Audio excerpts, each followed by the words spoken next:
Bonjour à toutes et à tous et bienvenue sur Passes Live pour ce nouveau QCM d'histologie consacré encore une fois au vaisseau. Nous en étions restés au QCM numéro 10, nous étions dans le tissu artériel. Nous commençons donc avec le QCM numéro 11, toujours à propos des artères. Je vous recommande comme toujours de faire pause quand le QCM s'affiche, sinon je corrige directement à l'oral. Alors QCM 11, item A, toutes les études sur des vaisseaux sont faites sur des coupes longitudinales. C'est faux. En général, les études vont être faites sur des coupes transversales, puisque les coupes transversales vont permettre d'observer les différentes couches du vaisseau, l'intima, la media et l'adventice. Les artères élastiques sont situées loin du cœur, c'est faux. Les artères élastiques vont être les plus proches, telles que l'aorte, les artères pulmonaires, la carotide, etc.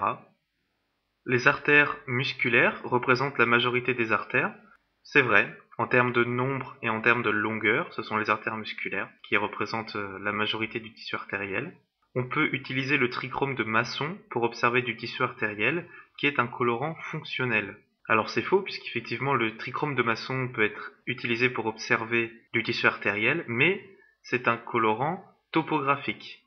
Tous les trichromes sont topographiques. Et au moment que vous voyez trichrome, c'est une coloration topographique et non pas fonctionnelle. Donc réponse C. QCM 12, toujours à propos des artères. Les fibres élastiques de la média sont disposées de manière longitudinale uniquement. C'est faux. Suivant les artères, on va pouvoir trouver qui seront longitudinales, transversales et circulaires. En coupe transversale, les cellules à disposition longitudinale apparaîtront sous forme de disques. C'est vrai, effectivement, si on a des cellules longitudinales, c'est-à-dire qui vont aller dans le sens du vaisseau, si on les coupe transversalement, on va couper perpendiculairement à l'axe de la cellule, on va donc n'observer qu'un disque, une section transversale de la cellule.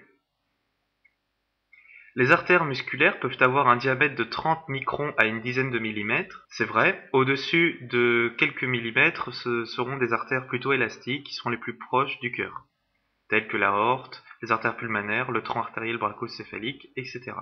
La majorité des cellules musculaires striées des artères élastiques se situent dans la média. Alors c'est faux puisque les artères élastiques ne possèdent pas de cellules musculaires striées. Elles ne vont posséder que quelques cellules musculaires lisses.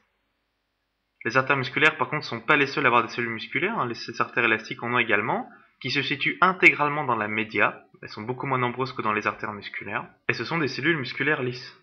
Donc réponse B et C. QCM 13, toujours à propos des artères musculaires. Le diamètre de la limitante élastique interne est toujours plus petit que celui de la limitante élastique externe. Alors c'est faux, la limitante élastique interne est toujours plus importante, plus robuste que la limitante externe, puisque c'est elle qui va être le plus soumise aux contraintes de pression sanguine. Les cellules musculaires sont situées dans la média en une unique couche. Alors c'est faux, effectivement, les cellules musculaires vont être toutes situées dans la média, mais un peu sous une forme pluristratifiée, c'est-à-dire qu'on va avoir plusieurs couches de cellules musculaires lisses. Le tissu conjonctif de l'adventice est toujours plus dense que le tissu conjonctif environnant. Alors c'est faux, en fait il va être beaucoup plus clairsemé dans l'adventice que dans l'environnement de l'artère. Si bien que dans les petites artères et artérioles, l'adventice va être confondu avec le tissu conjonctif environnant tellement il est clairsemé. Item D, il y a plus de collagène dans l'endartère que dans l'adventice. C'est faux. L'adventice est un tissu à la base conjonctif. On va donc trouver beaucoup plus de collagène que dans l'endartère. L'adventice est beaucoup plus important, plus volumineux que l'endartère, et il y a plus de collagène dedans. Donc réponse E. QCM 14, toujours à propos des artères musculaires. On ne trouve pas de tissu musculaire à l'intérieur de la média. Alors c'est faux, la média ça va être la couche du tissu artériel dans laquelle on va trouver toutes les cellules musculaires lisses. Par contre, on n'en trouve pas, ou très très peu, à l'extérieur de la média. Mais à l'intérieur, c'est faux de dire qu'on n'en trouve pas. Donc l'item A est faux. Item B, il n'y a pas d'éléments élastiques dans la média. C'est faux. Même si nous sommes en présence d'artères musculaires, il y a tout de même des éléments élastiques dans la média. Et encore heureux, sinon l'artère n'aurait aucune capacité de déformation pour s'adapter aux contraintes de pression sanguine. On observerait des lésions, voire même des ruptures artérielles. Quand on observe une artère en coupe transversale, on verra les noyaux des cellules endothéliales saillants. Alors saillant, ça veut dire gonflé. En fait, c'est pas les artères en coupe transversale, ce seront les artérioles qui auront les noyaux des cellules endothéliales saillants, et c'est à ça qu'on va différencier une artère d'une artériole en coupe transversale.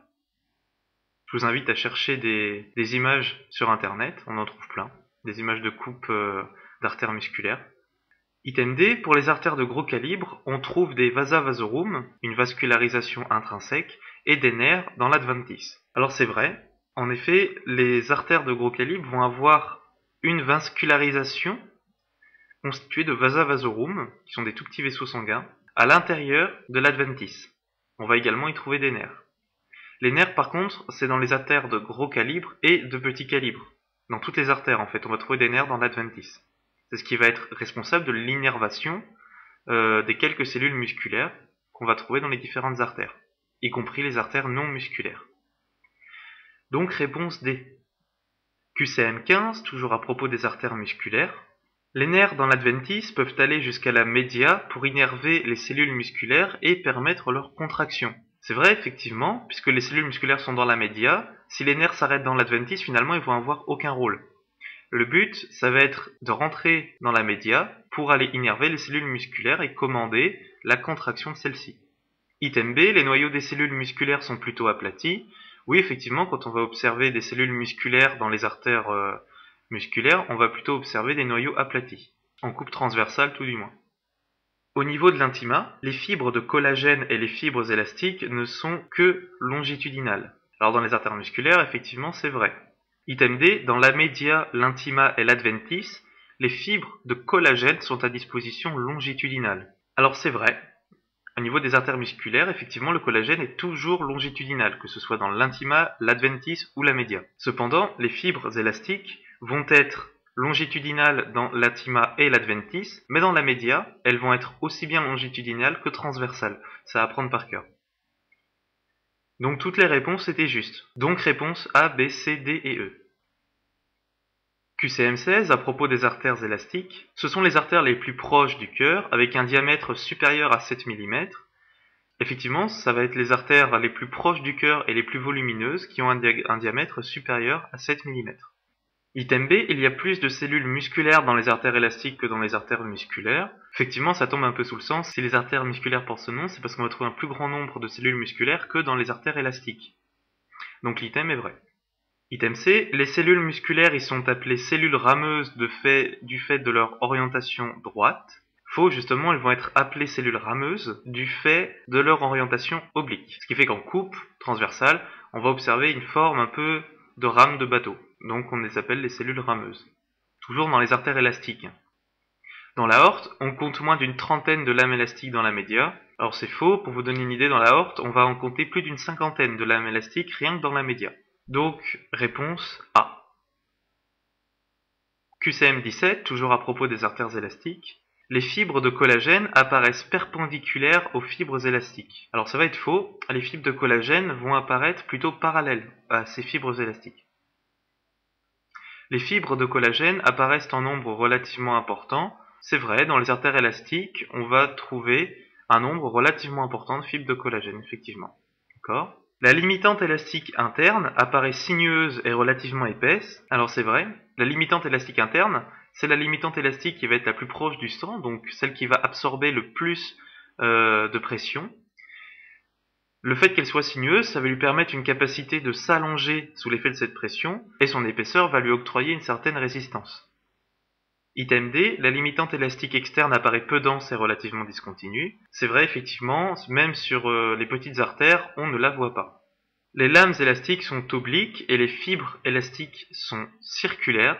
C'est faux, c'est l'inverse. On va avoir des lames circulaires et des fibres élastiques obliques, toujours dans les artères élastiques. Donc réponse B, C et D. QCM 18, toujours à propos des artères élastiques. L'intima est composé de collagène et de fibres élastiques, tous deux longitudinaux, idem pour l'adventice. C'est vrai, dans l'intima et l'adventice, collagène et fibres élastiques sont longitudinaux. C'est que dans la média où ça change. La média est composée de collagène longitudinal et de lames élastiques également longitudinales. C'est vrai, puisque on va trouver des lames élastiques longitudinales et transversales. L'item en lui-même n'est pas faux. Si j'avais dit de lame élastique uniquement longitudinale, l'item aurait été faux. Mais on va trouver les deux orientations des lames élastiques dans la média. Item C, la média est composée de lames élastiques circulaires et de fibres élastiques obliques. Oui, c'est le même item que j'avais donné tout à l'heure, il revient 2 fois. Bon, pourquoi pas. D, la différence entre les artères se fait surtout au regard de la média. Oui, puisque entre artères musculaires et artères élastiques, on va trouver des cellules musculaires en nombre beaucoup plus important dans les artères musculaires. Donc, réponse A, B, C, D et E. QCM 19, toujours à propos des artères pulmonaires, ce sont des artères musculaires ou des artères élastiques. Ce sont des artères élastiques. Je l'ai cité d'ailleurs tout à l'heure comme exemple.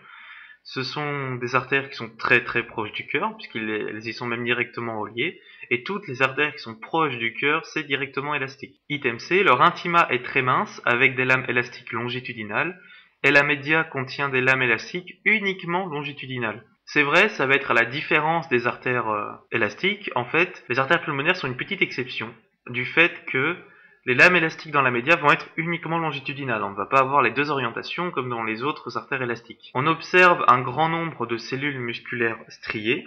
Alors c'est faux. On observe un petit nombre de cellules musculaires lisses. Les deux propositions dans l'item étaient fausses. Et item E, l'orientation longitudinale de ces lames élastiques de la média sert à contrebalancer l'étirement lors de la respiration. Effectivement, comme je vous avais parlé tout à l'heure de la petite exception au niveau des lames élastiques qui étaient uniquement longitudinales, c'est fait pour contrebalancer la respiration, puisqu'à l'expiration, les veines pulmonaires vont être étirées.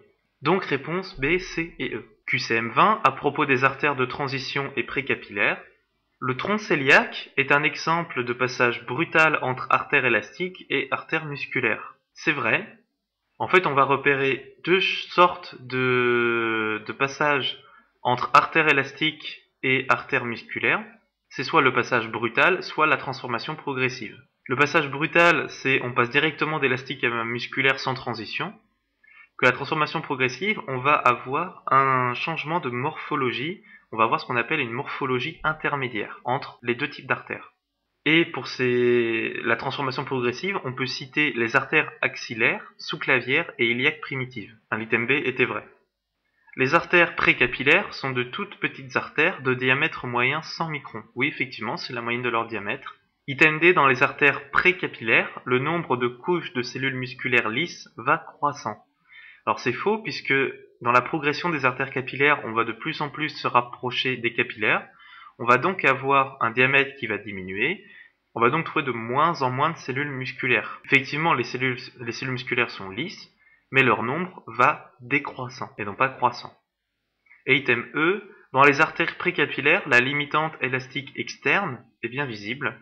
Alors c'est faux, on va voir la limitante élastique interne, mais la limitante élastique externe est même absente. À la coupe, on n'observe pas de limitante élastique externe. Donc réponse A, B et C. Voilà pour cette nouvelle série de 10 nouveaux QCM consacrés à l'histologie sur le tissu vasculaire. Je sortirai 10 nouveaux QCM consacrés encore à l'histologie, mais cette fois on va sortir un peu du tissu vasculaire. C'est pas terminé pour l'instant, je vais le mettre un peu en attente et passer à autre chose. Je vais commencer l'UE spécialité médecine également, et d'ici les semaines à venir, l'UE 4. Voilà, je vous souhaite de bonnes révisions, une bonne réussite à votre concours, et à très bientôt sur la chaîne Passes Live.